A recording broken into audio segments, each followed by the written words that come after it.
Dans cette vidéo, on va regarder en particulier les chapitres 1 à 6, qui sont donc l'introduction au livre, et puis souligner les différents thèmes qui vont ressortir dans tout le reste du livre.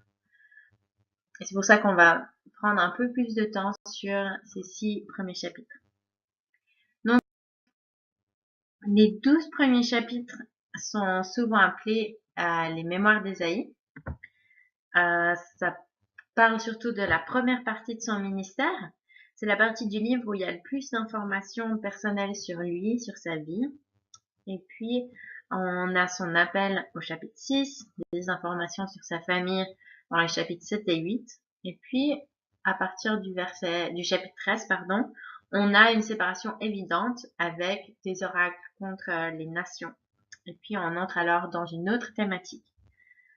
Comme on verra, les 6 premiers chapitres montrent un contraste entre l'état de pécheur du peuple, dans les chapitres 1 à 5, et puis la sainteté de Dieu qui est manifestée dans le chapitre 6. Donc ces chapitres d'introduction vont créer un besoin pour un prophète qui va dénoncer cet état de pécheur du peuple, mais aussi pour une certaine purge, un certain nettoyage. Le peuple a besoin d'être sauvé de son état de pécheur. Donc, c'est pas étonnant que Ésaïe, comme j'ai dit dans la vidéo d'introduction, soit considéré comme l'évangile de l'Ancien Testament. Donc, le chapitre 1, donc chapitre 1 à 5, on peut dire c'est l'introduction au livre. Le chapitre 1, c'est une super introduction au livre qui a quasiment tous les thèmes du livre simplement dans cet oracle. Donc on commence avec un oracle de procès. On a l'appel au témoin au début. C'est Dieu, le Père, qui va se mettre en procès contre ses enfants. C'est une image qui est assez forte et puis qui démontre une fois de plus la valeur que les hommes ils ont. Leur valeur elle est supérieure aux animaux, mais pourtant les hommes ne comprennent pas. Ils comprennent pas qu'ils ont accès à une relation spéciale et privilégiée avec Dieu. Donc on a ce thème de la relation entre Dieu et son peuple en tant que père, en tant que maître, en tant que seigneur, qui va revenir aussi tout au long à travers le livre. Donc juste pour rappeler la structure de l'oracle de procès, donc on a cet appel au témoin, on a les récits les récits des bénéfices passés du suzerain, donc de Dieu qui est aussi le Père. Et puis leur péché ou leur offense, c'est la corruption, le péché, le fait qu'ils c'est des malfaiteurs et puis surtout qu'ils ont abandonné et méprisé le Saint d'Israël. Donc le nom que Ésaïe va donner en particulier à Dieu qui va revenir aussi plusieurs fois dans ce livre. Au verset 5 et 6, on a l'introduction du thème de la consolation, de la guérison. En tout cas, il y a un besoin qui est mentionné pour ça, puisqu'on a tout le corps qui est malade. Donc ça montre que oui, il y a la destruction, le jugement qui arrive, mais qui c'est qui va les réconforter? Qui c'est qui va les consoler? Et puis cette réponse, elle viendra au chapitre 40 avec cette introduction de consoler mon peuple. Donc dans vos interprétations, essayez de regarder de qui il s'agit quand on a par exemple la mention d'étrangers. Est-ce qu'il s'agit de la Syrie, de Babylone? Donc ça c'est au chapitre 7. On a verset 7, chapitre 1, verset 7. Qui sont ces étrangers? Donc pour ce chapitre 1, mais aussi dans les autres mentions plus tard. Essayez d'interpréter aussi le ton et puis l'atmosphère des images qui sont décrites. Par exemple, au verset 8, on a Sion qui est comparé à une cabane dans une vigne ou une hutte dans un champ de concombres. Donc, quelle est cette image? Quel est le sentiment, l'atmosphère que l'auteur il veut créer? Imaginez cette cabane seule dans un champ de concombres. C'est en fait une image de vulnérabilité complète. La ville, elle n'est pas sécurisée face aux attaques des ennemis. L'oracle va se terminer avec de l'espoir pour le reste. Il y a un reste qui va survivre. Donc de nouveau, c'est un thème qui va revenir encore et encore dans Ésaïe. Mais ce reste, il survit seulement par la grâce de Dieu. Tout comme Lot, il a été sauvé grâce, par la grâce de Dieu et non pas par sa propre justice. Donc, dès le début du livre, on voit que le salut appartient à l'Éternel. Thème d'Ésaïe, pas étonnant. Ensuite, versets 10 à 20, on a un autre oracle. Cette fois, c'est un oracle plutôt contre les chefs, les dirigeants et puis le peuple. Donc, cette fois-ci, quelle est leur offense? En fait, dans tout l'oracle, on a cette mention de haine, de leur religiosité, mais c'est une religion qui est vide, d'action. Dieu, ce qu'il désire, c'est leur obéissance, qui vivent une vie de justice et de droiture. Dans les versets 16 à 17, on voit clairement ce qu'il demande d'eux, c'est lavez-vous, purifiez-vous, recherchez le droit, ramenez l'oppresseur sur le bon chemin, faites droit à l'orphelin, défendez la veuve. Donc, cette religion vide, c'est un thème qu'on va retrouver dans le livre entier. Donc, c'est une religion d'apparence, ou pas. Dans l'apparence, on fait tout juste, mais il manque les actions de justice et de droiture. Il y a aussi l'aspect vide des idoles. Donc, c'est autant pour les idolâtres que les prêtres religieux qui obéissent l'Éternel, plus ou moins, mais par derrière sont corrompus, et puis par derrière ils oppriment les pauvres. L'oracle se termine quand même avec un espoir, ou en tout cas une solution. Au verset 18, ça commence avec « Venez donc, plaidons, dit l'Éternel ». Ou « Venez, plaider avec l'Éternel ». Donc c'est une image de Dieu qui souhaite une relation, qui veut entrer en dialogue avec son peuple. Lui, il a la solution pour son peuple. Il peut laver leurs péchés. Donc c'est cet appel à retourner à l'alliance. Et puis au verset 19 et 20, en gros c'est Deutéronome. Si vous obéissez, vous mangerez. Si vous refusez, vous serez dévorés. Donc venez, on va parler. On va remettre les choses à plat, on va remettre les choses droites. Revenez à l'alliance. Revenez dans cette relation. Venez et plaidez avec l'Éternel.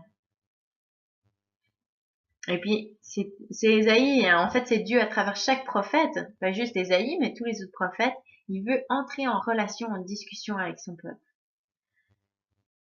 Au verset 21 à 31, on a un autre oracle, plus spécifique contre la ville de Jérusalem. Cette ville, qui était fidèle, est devenue comme une prostituée. Et puis, les thèmes, c'est toujours les mêmes, le problème c'est toujours la même chose, c'est la corruption. Mais cette fois, on a cette image de purification, de purge qui commence. Au verset 25, on lit « Je passerai aux creusettes et scories, comme avec la potasse, j'enlèverai toutes tes parcelles de plomb. » Donc c'est cette image de métal qui est purifié de toute impureté. Oui, Jérusalem est jugée, mais c'est pour la restauration. Le but, c'est de la rendre plus belle. Le but, c'est que cette prostituée redevienne une femme pure, une femme de valeur, une femme avec de la dignité, purifiée comme un métal. On voit que cette restauration, elle est pour les fidèles, puisque les rebelles et les pécheurs, eux, ils vont faire face au désastre de Dieu, que Dieu leur a préparé, en fait. Donc, dans tout le chapitre, on voit la vue d'ensemble d'Ésaïe, de tout le livre d'Ésaïe. On a le jugement contre l'idolâtrie, contre l'injustice, mais toujours avec l'espoir de la restauration et la consolation. La restauration des enfants fidèles, cette restauration qui va se faire par Dieu. Au chapitre 2, c'est un jugement contre Israël et Juda, mais ça commence avec cette image d'espoir, cette image où Jérusalem est le centre d'adoration, où les gens y viennent pour comprendre la Torah. C'est un lieu où il y a le jugement des nations, il y a une paix qui est universelle. En gros, Dieu rappelle à Israël leur appel. Leur appel, c'est d'être une lumière pour le monde, une lumière pour les nations, qu'ils soient un royaume de prêtres. Ils sont bénis pour être une bénédiction. Et puis comme avant, on avait venu et plaidé avec l'Éternel, ici, c'est un appel à revenir et puis à marcher dans leur appel. Venez et marchons à la lumière de l'Éternel. Mais Jacob ne veut pas marcher dans la lumière. Au verset 6 et 8, on a leur idolâtrie, l'injustice, donc de nouveau garder en tête cette âge d'or d'Israël et de Juda, et puis cette idolâtrie, cette injustice va amener un jugement contre eux. Au verset 12, on a la mention du jour de l'Éternel. Contrairement au début du chapitre où c'est vraiment positif, cette fois-là, c'est pas un bon jour, c'est pas un jour à se réjouir, parce que c'est le jour où l'Éternel amène son jugement contre les orgueilleux qui vont être abaissés. Donc il vaut mieux mettre sa confiance en Dieu plutôt que dans les hommes qui ne font que respirer ou les idoles qui sont carrément mortes. Ça c'est la fin du chapitre 2.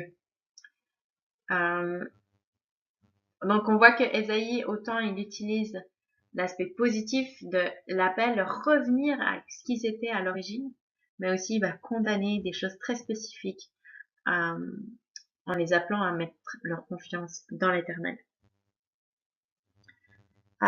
Dans Ésaïe 3, on a de nouveau un oracle qui est adressé aux dirigeants, à leur injustice, et puis cette fois c'est aussi leur luxe extrême qui est condamné. Si on regarde juste la liste des chapitres 3, des versets 18 à 23, on a des parures, des anneaux, des filets, des croissants, des oreilles, des pendants d'oreilles, des bracelets, des voiles, des diadèmes, des chaînettes de pieds, des ceintures, des boîtes de senteurs, des amulettes, des bagues, des anneaux de nez, des vêtements précieux, des larges tuniques, des manteaux, des réticules, des miroirs, des étoffes, des turbans, des mantilles. On voit vraiment cette vie de richesse, mais qui est due à leur injustice, qui est due à leur oppression des pauvres.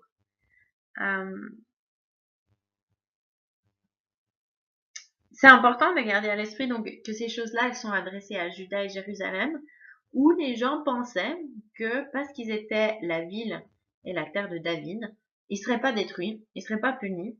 Dieu, il a fait une alliance avec David, qu'il y aurait toujours un roi sur son trône, et donc ils avaient cette fausse sécurité dans le temple, dans les sacrifices, et puis dans cette terre de Juda qui avait été promis à David. Mais Ésaïe leur dit qu'en gros, ils vont pas passer à côté du jugement. Le début du chapitre, donc, avec cette mention de tout le monde qui vont être pris.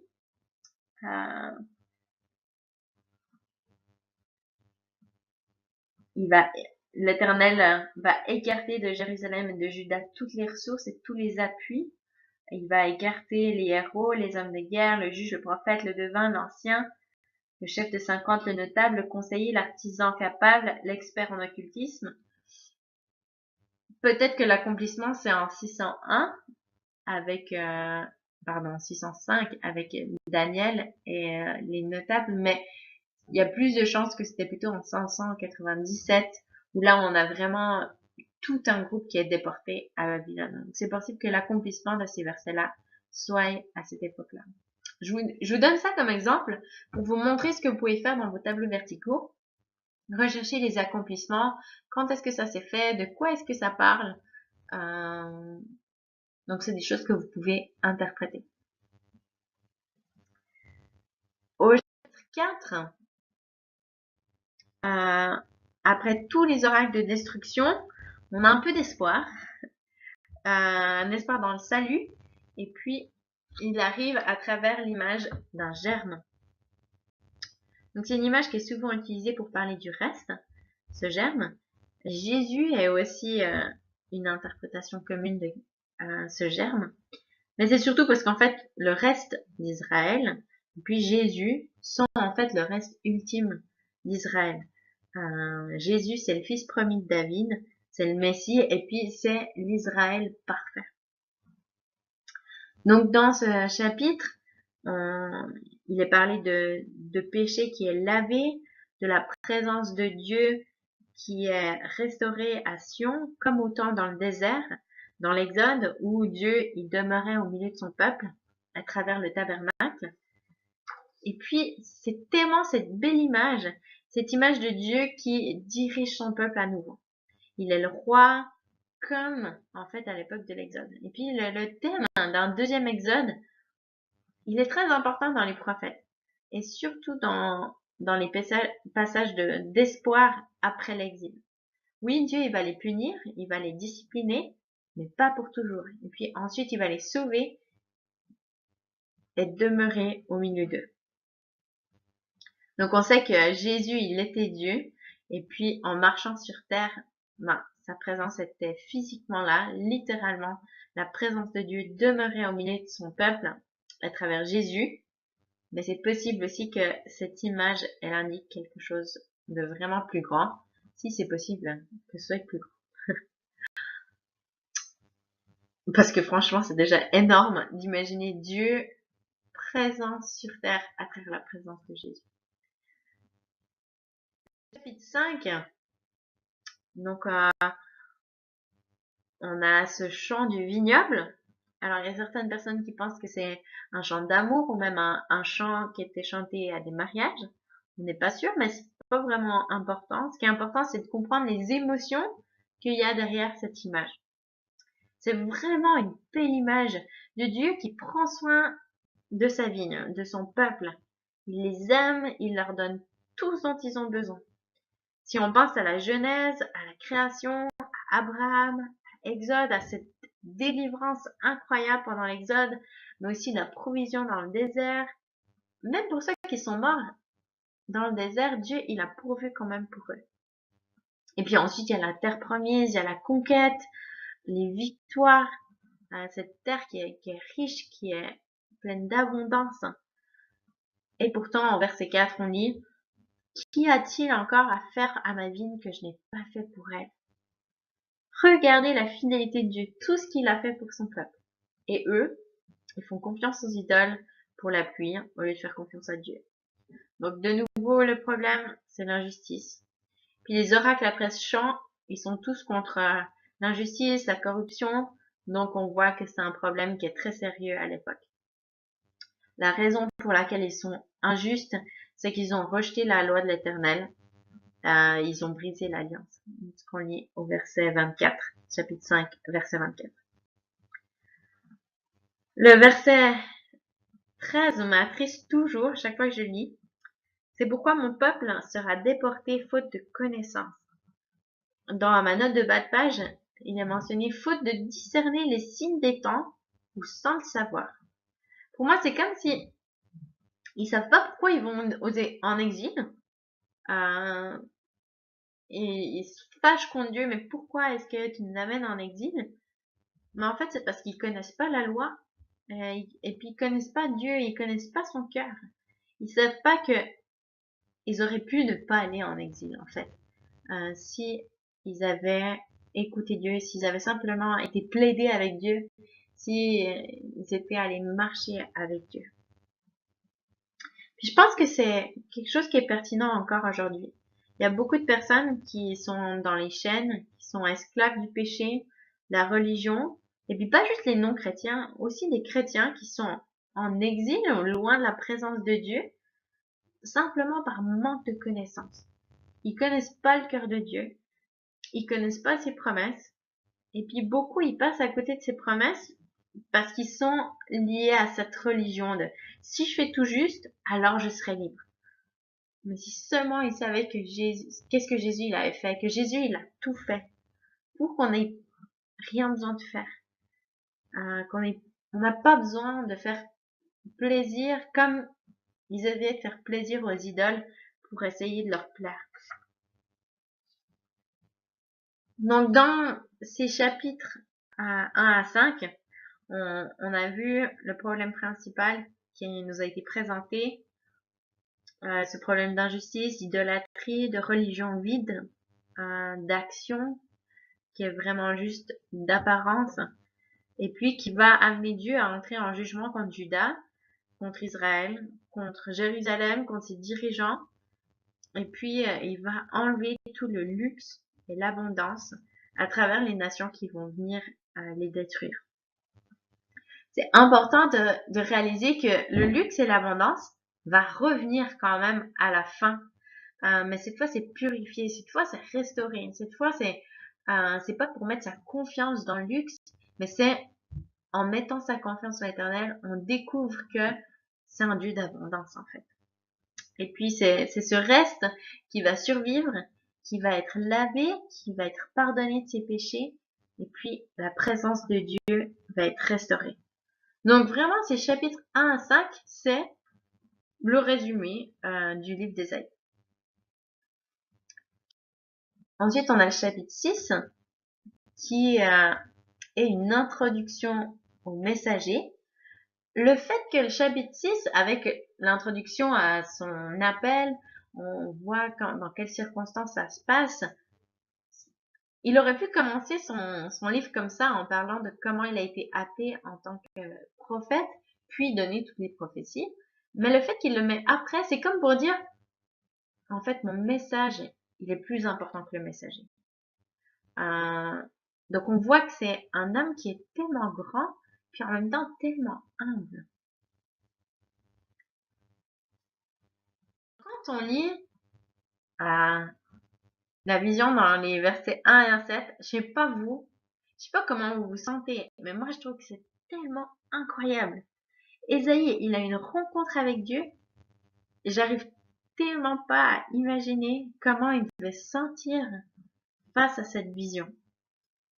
Moi, c'est le genre de passage dans la Bible qui me fait réaliser à quel point ma vision de Dieu, en fait, elle est vraiment petite. Est-ce que vraiment je connais le Saint d'Israël? Et cette vision incroyable de la sainteté de Dieu, elle met le péché à la lumière, en fait. Mais ce que j'aime le plus, c'est que Ésaïe, il demande pas pardon. Il n'essaie pas de s'en sortir tout seul. En fait, il a rien le temps de rien faire. Simplement, il sait ce qu'il mérite. Il mérite la mort. Mais Dieu dit rien. Simplement, il vient et puis il le purifie.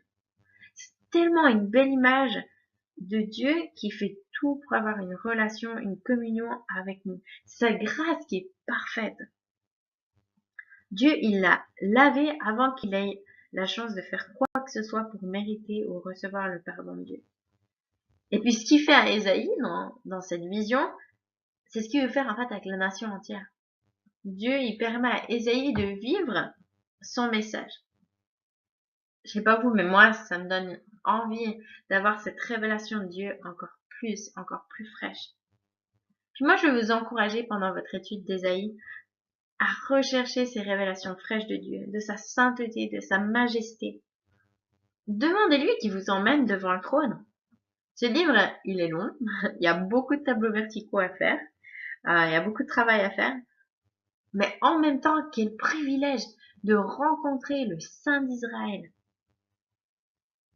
Notre religion, nos tableaux verticaux, ils peuvent être vides en fait, vides de vie, mais ils peuvent aussi être pleins de révélations, de rencontres avec le seul qui peut nous remplir, qui peut nous transformer, qui peut nous purifier.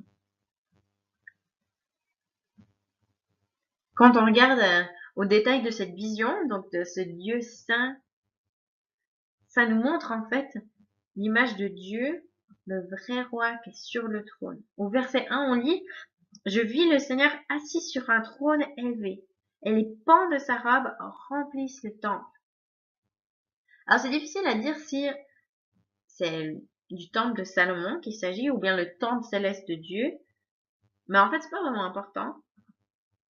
Si c'était important, ben Ésaïe l'aurait sûrement mentionné. Mais c'est un signe très clair qui indique que le temple, ou bien en tout cas les séraphins, qui sont au-dessus. C'est comme les chérubins qui sont au-dessus du propitiatoire dans le Saint des Saints. Le propitiatoire, c'est vraiment le lieu où Dieu il est assis sur son trône, que ce soit dans les lieux célestes ou sur terre dans le temple. Il est assis et puis c'est de là qu'il règne.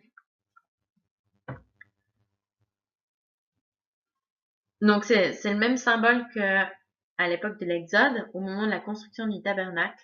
C'est la présence de Dieu en tant que roi qui vient pour régner sur son peuple, mais c'est aussi le lieu d'expiation. C'est le lieu où le grand prêtre vient une fois par année pour chercher et trouver l'expiation de leurs péchés. Et puis donc c'est le lieu de la sainteté. La sainteté de Dieu peut être transmise à son peuple. C'est intéressant que cette vision de Dieu assis sur le trône apparaisse l'année où le roi Osias est mort. C'est pas juste une remarque éditoriale pour nous permettre de dater cet événement. En fait, cette déclaration elle est vraiment puissante parce qu'elle va rappeler au peuple qui est le vrai roi. Je suis sûre qu'il y a beaucoup de gens qui avaient peur de ce qui allait leur arriver alors que le roi Osias est décédé, que c'est cette période de transition, qu'est-ce qui va se passer maintenant? Mais là, le message, il est clair. Dieu continue à régner. Ça changera pas. Il est le roi assis sur le trône. Et puis, il y a cette image de la fumée, de l'autel, qui rappelle le tabernacle et tous les rituels qui ont besoin pour être dans la sainte présence de Dieu. C'est comme si, en fait, en quelques versets, on se retrouve dans le Lévitique.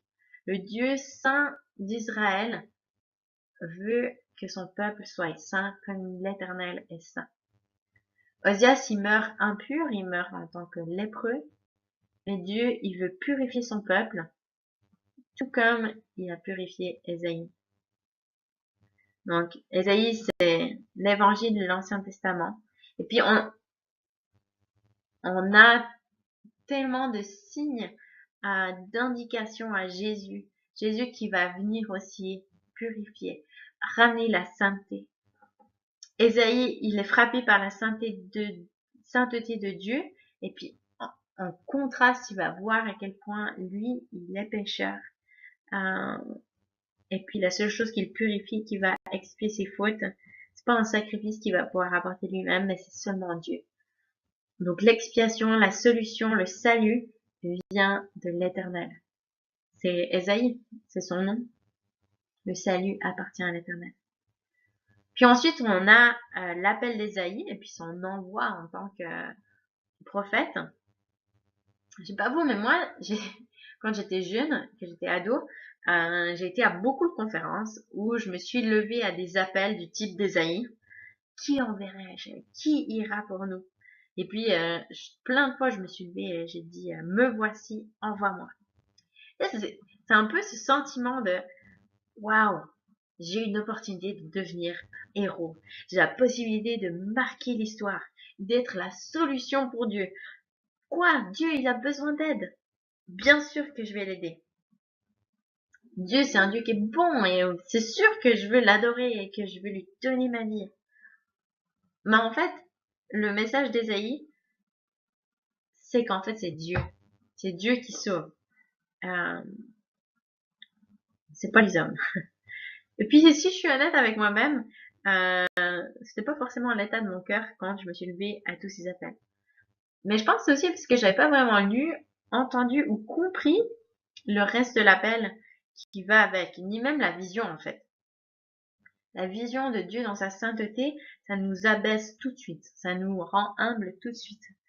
Oui, Ésaïe a hâte de servir Dieu, mais c'est aussi sûrement parce qu'il vient d'avoir eu une rencontre incroyable avec Dieu. C'est pas juste qu'il a eu un super bon temps de louange avec des musiciens qui étaient bien et ça donnait des frissons et puis c'était une expérience qui l'a mis dans la crainte de Dieu. Mais son appel, il n'était pas si facile que ça non plus. Привет, как у вас дела? Хорошо? Классно. Вы понимаете? Слушает, пожалуйста. Est-ce que vous avez compris quelque chose à ce que je viens de dire? C'était du russe, si jamais. Imaginez-vous dans la peau d'Ésaïe. Imaginez-vous la frustration qu'il devait avoir alors qu'il allait communiquer un message tellement important à des gens qui ne comprenaient pas. Quand Dieu lui dit va, tu diras à ce peuple, écoutez toujours, mais ne comprenez rien. Regardez toujours, mais n'en apprenez rien. Donc imaginez des gens à qui il va partager un message, mais qui vont pas comprendre, qui va les avertir de choses à venir, mais qui vont pas les voir, ils vont pas les comprendre. Moi, j'arrive pas à imaginer ce que c'est que de devoir partager un message avec des gens qui comprennent pas. Ça doit être tellement frustrant d'avertir les gens qui réagissent pas. C'est comme si t'as la maison de ton voisin qui brûle, tu dis sortir, et puis lui, il écoute pas, il voit pas, il comprend pas. Mais au moins, Isaïe, il est préparé. Il sait d'avance que son appel ne sera pas facile. Il sait que son ministère va pas forcément porter beaucoup de fruits tout de suite, en tout cas dans l'immédiat. Mais nous, on sait aujourd'hui que son ministère porte encore énormément de fruits et moi, je prie qu'il porte du fruit dans vos vies. Mais est-ce que nous, on est prêts à suivre l'appel de Dieu sur nos vies, même s'il n'est pas toujours facile? Et je vous encourage à réfléchir à ces choses-là quand euh, quand vous êtes frustré ou autre, ou quand vous voyez le cœur d'Ésaïe, pensez à son appel qui n'était pas facile. Et puis, pensez à un encouragement aussi à prier pour nos pasteurs, à prier pour les enseignants qui n'ont pas forcément des appels qui sont faciles, mais à prier pour qu'ils soient renouvelés dans leur force, dans leur sagesse, dans leur discernement pour communiquer à leur auditoire les messages, les appels que Dieu a pour eux. Alors voilà, c'est la fin de cette première vidéo sur les chapitres 1 à 6. On va continuer à regarder le texte dans les prochaines vidéos.